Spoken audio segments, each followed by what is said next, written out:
ከእነዚህ 5 ወንበሮች ውስጥ የትኛው የበለጠ ይስብሃል?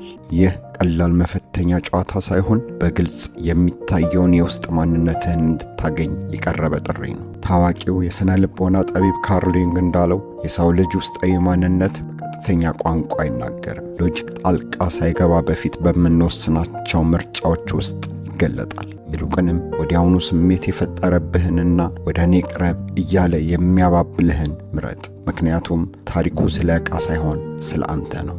ወንበር ቁጥር 5።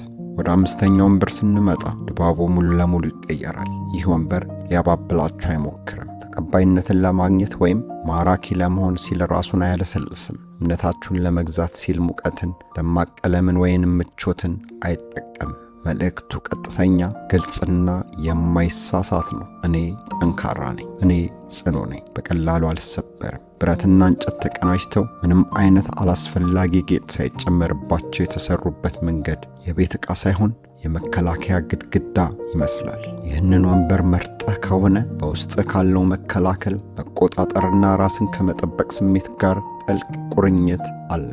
ስሜታዊ ዓለምህ እንደተከፈተ ሜዳ ሳይሆን በጥንቃቄ እንደሚጠበቅና ለመግባት አስቸጋሪ እንደሆነ ምሽግ ሊሰማህ ይችላል። ይህም ያለ ምክንያት የመጣ አይደለም። በካርል ዩንግ ትንታኔ ይህ ምርጫ የተዋጊው ወይም ዘዋሪየር ተምሳሌት ነው።